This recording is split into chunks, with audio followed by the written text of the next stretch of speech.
मेरे प्यारे साथियों, आपका अपने YouTube चैनल केवल स्टडी पॉइंट पर स्वागत है। मैं आज आप लोगों को कक्षा 12वीं का भौतिक विज्ञान का एक बहुत महत्वपूर्ण टॉपिक पढ़ाने वाला हूं, जिसमें आज हम लोग पढ़ेंगे प्रकाश का व्यतिकरण।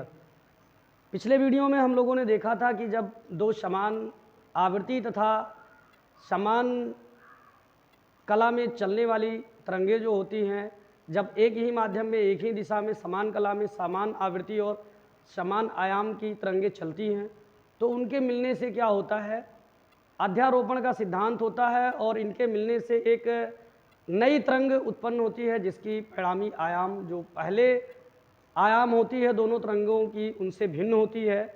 जैसे मान लीजिए कि हमारे पास दो तरंगें हैं, तरंग इस रूप में चलती है, इसको तरंग बोलते हैं, इसकी आयाम a1 है और एक दूसरी तरंग है, इसकी आयाम जो है a2 है। इनकी समान आवृत्ति है, आयाम ये अधिकतम मैक्सिमम दूरी इस तरंग द्वारा तय की गई मैक्सिमम दूरी को हम लोग आयाम कहते हैं। इसका आयाम a2 है और ये देखिए समान कला में है, समान दिशा में है ना, और समान कला का मतलब एक साथ कोण जो है, कलांतर जो है वो समान हो, उसको हम लोग समान कला कहते हैं। जब ये चलती हैं तो ये एक दूसरे से मिलती हैं और जिन बिंदुओं पर मिलती हैं वहाँ प्रकाश की तीव्रता बहुत ज़्यादा बढ़ जाती है, इसको हम लोग संपोषी व्यतिकरण कहते हैं। ऐसे तो इनका जो परिणामी आयाम होगा इन दोनों के योग के बराबर होता है, इसको हम लोग संपोषी व्यतिकरण बोलते हैं, संपोषी व्यतिकरण। और जब दो समान आवृत्ति तथा समान आयाम की तरंगें समान दिशा में, यहाँ देखिए ये दिशा एक है, जिस दिशा में इधर जा रही है उसी दिशा में ये भी तरंग आगे बढ़ रही है, किसी भी माध्यम में हो लेकिन दिशा जो हो वो समान होनी चाहिए, कलांश जो है वो समान होनी चाहिए, समान कला में होनी चाहिए, जो आयाम है वो भी लगभग समान होना चाहिए, तो अच्छा व्यतिकरण का प्रतिरूप मिलेगा। आइए अब आगे बढ़ेंगे हम लोग। ऐसे अगर ये दो तरंगे हैं और ये विपरीत कला में हैं, यूं a1 और दूसरी इसकी आयाम ये विपरीत कला बोलते हैं। देखिए जब ये ऊपर जा रहा है 180 अंश तक प्लस जाएगा तो 180 अंश तक माइनस, तो ये क्या करेंगे, एक दूसरे को निरस्त कर देंगे। अगर दोनों का आयाम जो है समान है तो एक दूसरे को कैंसिल कर देंगे, तीव्रता शून्य मिलेगी। या यूँ कहें कि इसका आयाम ज़्यादा है a1 की और a2 की आयाम कम है, तो जो परिणामी आयाम मिलेगा ये घटेगा, मतलब जो परिणामी तीव्रता मिलेगी वो बहुत कम होगी, जिसको हम लोग विनाशी व्यतिकरण कहते हैं। क्या कहते हैं इनको हम लोग? विनाशी व्यतिकरण कहते हैं।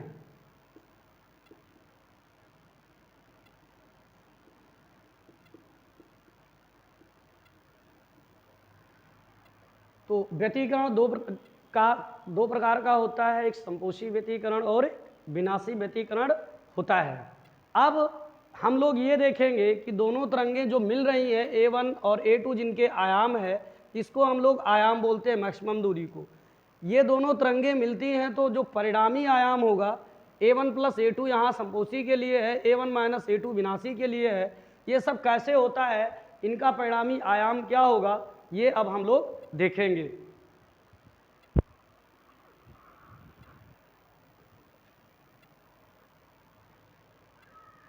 अब मान लिया जाए कि ये दो तरंगें हैं, इनके आयाम क्या हैं, a1 बाई a2 हैं। जो तरंग होती है, तरंग के चलने का समीकरण होता है y बराबर साइन ओमेगा टी। अब इसमें हम लोग समझेंगे कि y क्या है, ये तरंग द्वारा रेखीय विस्थापन है, तरंग द्वारा t समय में तरंग संचरण की दिशा में, तरंग संचरण की दिशा में तय की गई दूरी है, तय की गई दूरी। ठीक, अब यहाँ ओमेगा क्या है, जो वेव चल रही है ऐसे चल रही है, यूँ मान लें हम लोग वृत्तीय गति कर रही है, जो तरंगे हैं वो कैसी है, वृत्तीय गति। तो ओमेगा जो है कोणीय वेग है, तरंग की कोणीय वेग। और टी जो है वो समय है। अब क्या होती है, जैसे मान लीजिए ये वेब चल रही है, ये कोण 0 से स्टार्ट हुई, कोई वेब है ऐसे, अब ये 0 से स्टार्ट हो रही है, 0 से ऐसे मान लो यहाँ पहुँच गई टी समय बाद, तो टी समय बाद ये कुछ अंश तय करेगी ना, यहाँ आएगी तो 90 हो जाएगा। तो टी समय बाद मान लीजिए टी समय पे यहाँ आ गई t1 समय पे, तो यहाँ से लेकर के यहाँ तक की दूरी, ये यहाँ से स्टार्ट हुई और रेखीय तरंग संचरण की दिशा में रेखीय दूरी यहाँ से यहाँ तक तय की ना, तो इसको हम लोग y बोलेंगे टी समय बाद। अब ऐसे और t2 है, यहाँ पहुँच गई, तो इसका हम लोग y1 या y2 या y डैश कुछ भी होगा, तो इसी को हम लोग बोलते हैं तरंग द्वारा विस्थापन, तय की गई रेखीय विस्थापन, इसको हम लोग कहते हैं। अब ओमेगा टी, ये जो ओमेगा टी ये कोण बनाती है, तो हम लोग जब कोई पिंड वृत्तीय गति करता है, मान लो यहाँ से चलना स्टार्ट किया और ये कोणीय वेग ओमेगा से चल रहा है और यहाँ पहुँच गया, तो यहाँ कोण बनाएगा थीटा, और इसका कोणीय वेग है, और मान लो यहाँ से यहाँ तक आने में समय जो है वो टी लगता है, तो थीटा बराबर होता है कोणीय विस्थापन, यहाँ से यहाँ तक ये थीटा कोणीय विस्थापन है, कोणीय विस्थापन बराबर होता है कोणीय चाल, कोणीय चाल गुणे समय। तो अब थीटा बराबर क्या होगा, थीटा इक्वल टू होगा ओमेगा इंटू टी। तो ये समझ लीजिए ओमेगा टी क्या है, वेब द्वारा तरंग द्वारा टी समय में तय की गई जो कोणीय विस्थापन है वो है। अब मान लेते हैं हमारे पास दो तरंगे हैं, पहले तरंग की जो मतलब आयाम है वो a1 है और दूसरे तरंग की आयाम a2 है। अब ये अध्यारोपित हो रही हैं, मतलब व्यतिकरण की घटना दे रही हैं, आपस में ये दोनों तरंगें मिल रही हैं, तो इनके मिलने से इनका परिणामी आयाम क्या होगा, इसके लिए हम लोग फार्मूला निकालेंगे। वीडियो में शुरू से लेकर के अंत तक बने रहिएगा मेरे प्यारे साथियों। उसके बाद में एक एक पॉइंट आपके समझ में आएगा, जहां समझ में ना आए वीडियो रोक दीजिए, फिर बैक जाइए, उसके बाद फिर वापस आइए, पूरा देखिए।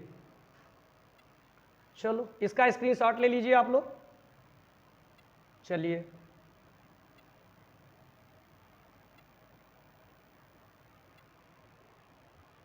अब हम लोग देखते हैं कि ये तो हमारा किसी तरंग का समीकरण है, लेकिन यहाँ ए भी रहेगा, आयाम तरंग के समीकरण में क्या रहेगा, ए भी रहेगा, मतलब आयाम में ए भी रहेगा, ए साइन ओमेगा टी भी रहेगा, जो गलती से छूट गया था ये। अब इसके लिए प्रथम तरंग के लिए क्या हो जाएगा, y1 मान लेते हैं, इसके द्वारा t समय में तय की गई जो दूरी है वो y है, और इसका आयाम हमारा a1 है, और ये साइन ओमेगा टी है, ठीक, टी समय में जो कोणीय विस्थापन है वो ओमेगा टी है। अब दूसरी तरंग जो है ये वाली, इसका y1 मान लेंगे रेखीय विस्थापन, और दूसरी तरंग के लिए y2।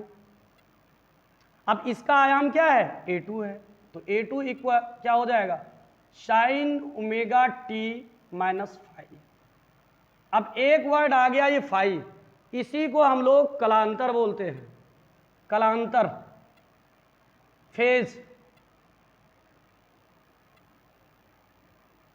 अब ये क्या है, मतलब जैसे मान लो कि दोनों वेब जो आपस में अध्यारोपित हो रही हैं, मिल रही हैं, जिनके मिलने से आपकी व्यतिकरण की घटना, इंटरफेरेंस की घटना जो लाइट की है वो होती है। उसमें क्या देखते हैं कि जब दो तरंगे आपस में मिल रही हैं, तो मान लेते हैं कोई तरंग पहले चला, जैसे मान लो इसका मतलब ये फाई पीछे चल रहा है, जो पहली तरंग है इसका सोर्स ये है, ये ऐसे यहाँ से चल रही है, ये फाई आगे है, तो फाई का मतलब कुछ कोण ये आगे से चल रहा है, पहले से चल रहा है, निकल रहा है ना, और ये फाई पीछे का मतलब ये यहाँ से चल रहा है, समझ गए ना। तो ये पहले जितना आगे से चल रहा है, जितना मान लीजिए ये तरंग जब निकली तो 0 अंश पर, जो फाई था वो 0 अंश, मतलब जो कोण था यहाँ 0 अंश था, थीटा बराबर, और ये थीटा बराबर मान लीजिए आपकी 180 अंश ऑलरेडी तय कर चुकी थी, तो थीटा आपकी क्या हो जाएगी, फाई हो जाएगी। दोनों की जो कला है उस कला में अंतर आ जाएगा, इसी को हम लोग कलांतर बोलते हैं। चलिए अब अध्यारोपण का सिद्धांत जब होगा, जब ये दोनों वेब तरंगे आपस में मिलेंगी, तो मिलने से एक नई तरंग मिलेगी। अब नई तरंग भी उसी दिशा में संचरित होगी, समझ रहे हैं ना। तो नई तरंग के द्वारा भी तय की गई विस्थापन अलग होगी, जिसको हम लोग परिणामी विस्थापन बोलते हैं। जो परिणामी विस्थापन होगा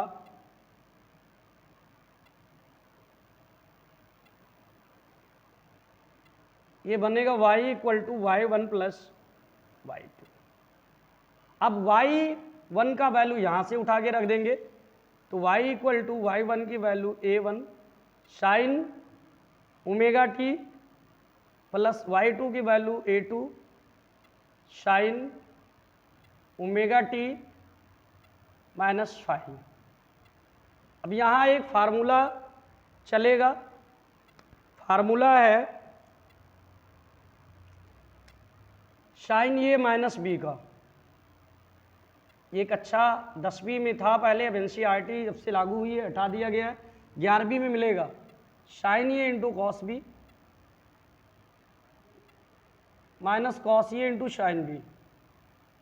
इस पर हम लोग किसको विस्तार करेंगे, इसको यहाँ से यहाँ तक। तो ए के जगह पे आपका हो जाएगा ओमेगा टी और बी के जगह पे क्या हो जाएगा, आपकी फाई हो जाएगी। तो इसी फार्मूले में पूरा रख देना है, जहाँ ये है वहाँ ओमेगा टी और जहाँ बी है वहाँ क्या रखेंगे, फाई। तो y इक्वल टू मिलेगा a1 sign omega T plus a2 और ये बन जाएगा साइन ए के जगह पे omega t into cos phi, फिर माइनस है तो minus cos omega t into sine phi.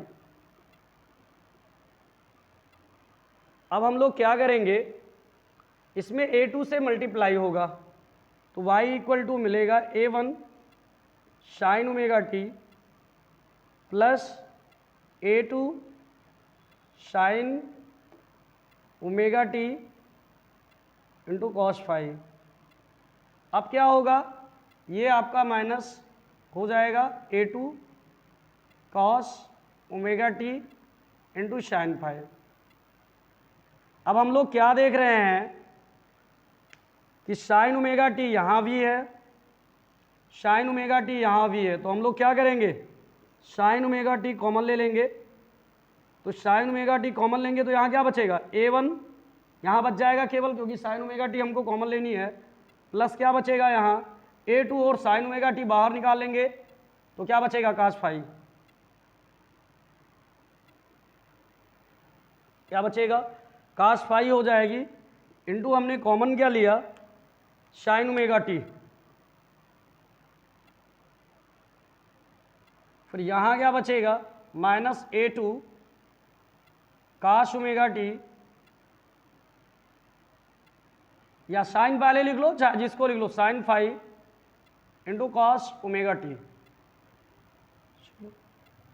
अब हम लोग क्या देख रहे हैं, अगर कंपैरिजन कराया जाए इस वाले समीकरण से, तो आपकी ये sign omega t sign omega T, तो ए के बराबर क्या आएगा, ये। तो जो परिणामी आपकी तरंग प्राप्त होगी उसकी जो आयाम होगी a1 plus a2 cos phi होगा। यहाँ देखा जाए तो इसको काश ओमेगा टी, एक चीज़ और समझ लीजिए आप लोग, जो y है y इक्वल टू यहाँ ये साइन ओमेगा टी की जगह काश ओमेगा टी भी हो सकता है।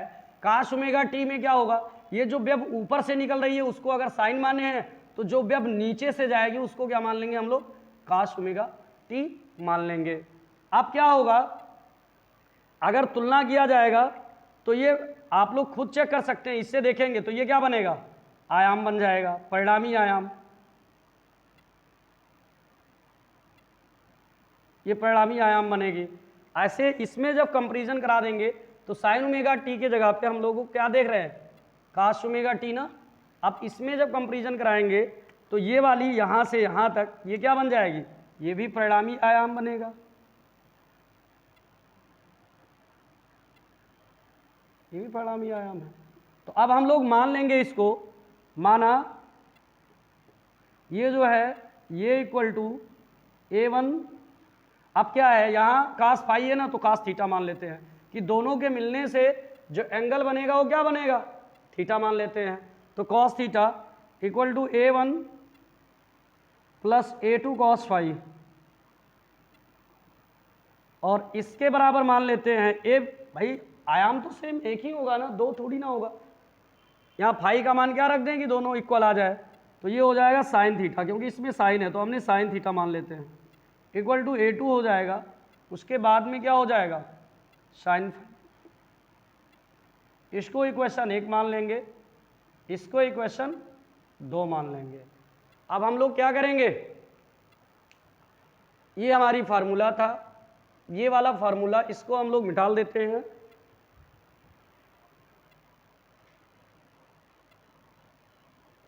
हमको परिणामी आयाम चाहिए,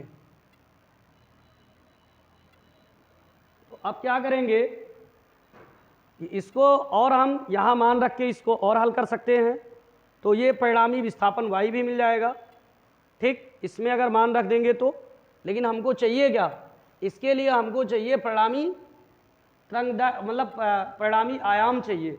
तो परिणामी आयाम के लिए क्या करेंगे, समीकरण 1 व 2 का वर्ग करके जोड़ने पर, समीकरण 1 व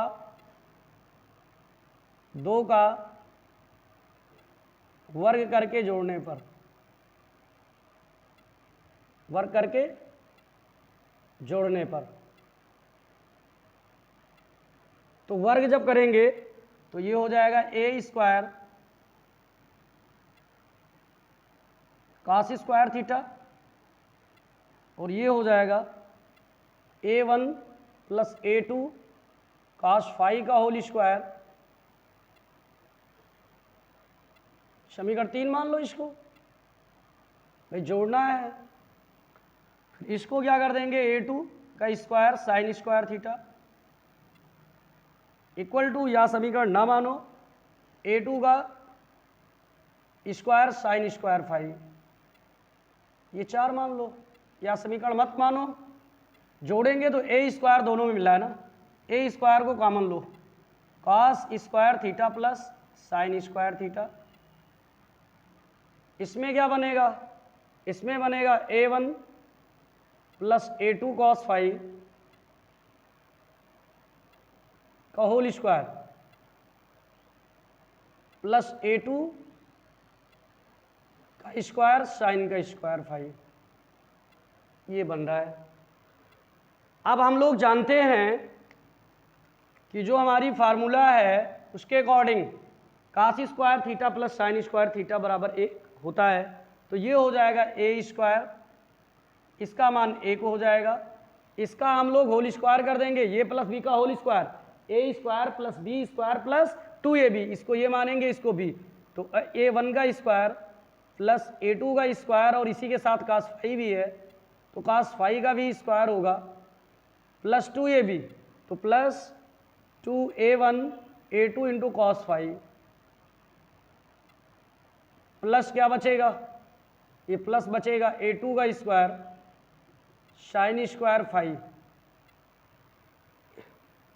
अब हम लोग क्या करेंगे कि ये a स्क्वायर रहेगा इक्वल टू आपका यहाँ cos स्क्वायर फाई यहाँ भी है, यहाँ भी, इसको कॉमन ले लो, a2 यहाँ भी है, a1 का स्क्वायर प्लस a2, दोनों में अगर कॉमन ले लेंगे हम लोग a2 का स्क्वायर, तो बचेगा cos square phi plus sine square phi, ये बचेगा,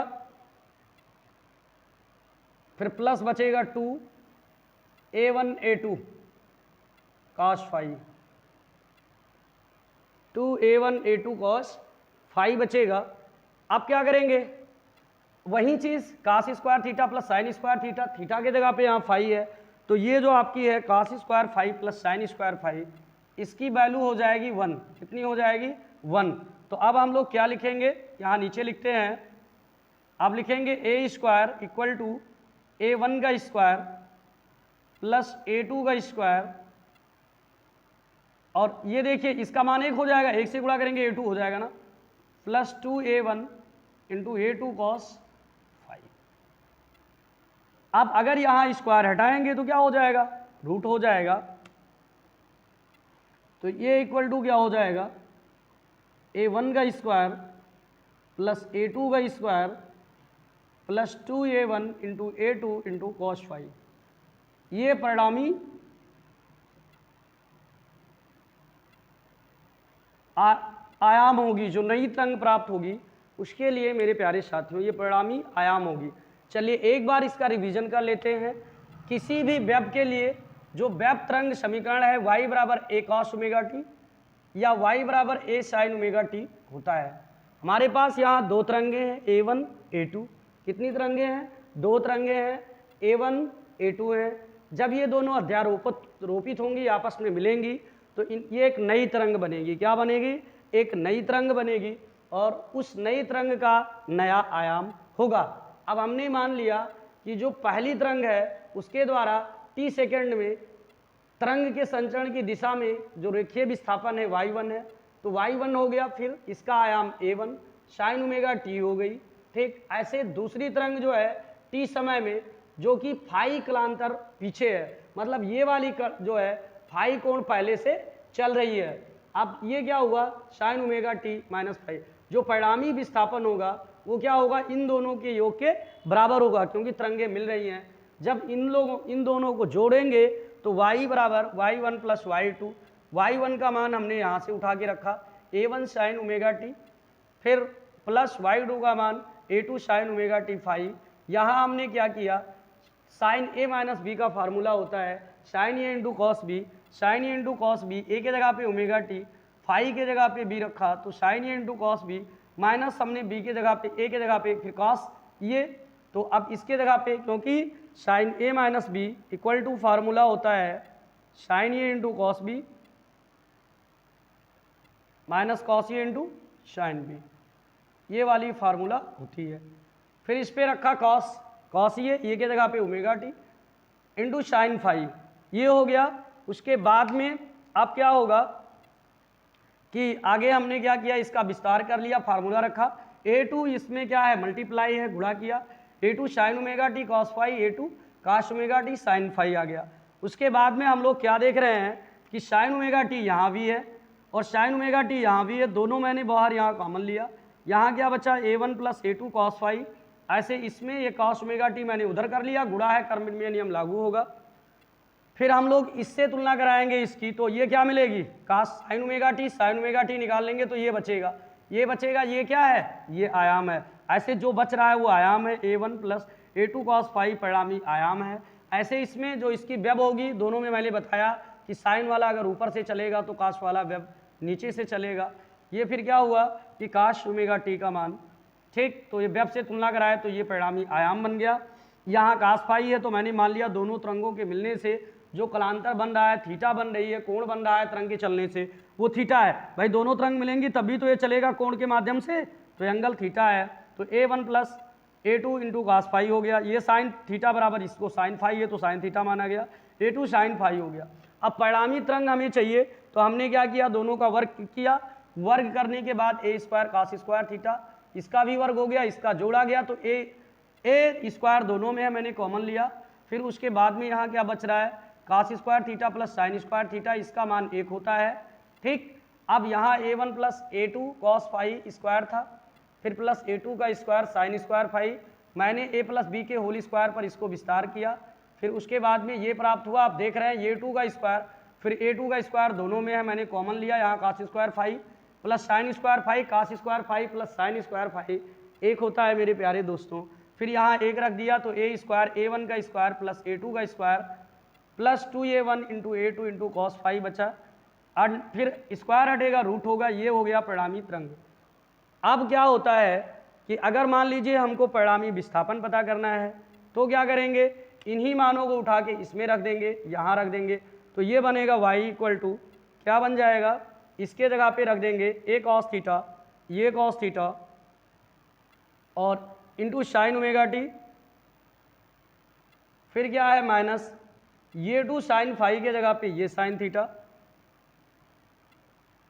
उसके बाद में फिर cos omega t, cos omega t.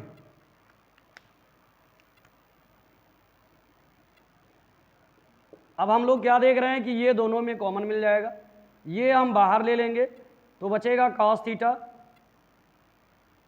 Into sine omega t minus sine theta या cos sine theta into cos omega t. अब ये फिर फार्मूला बन जाएगा, इसमें हमको साइन पहले लिखना चाहिए, sign A into cos B, इसको इस तरह लिख सकते हैं, साइन पहले लिख लो, गुणा है ना, तो sign omega t into cos theta minus cos omega t into sine theta. अब फिर वही formula sign A minus B का, तो साइन ए ओमेगा टी को ये मान लें, तो sine A into cos B minus cos A into sine B.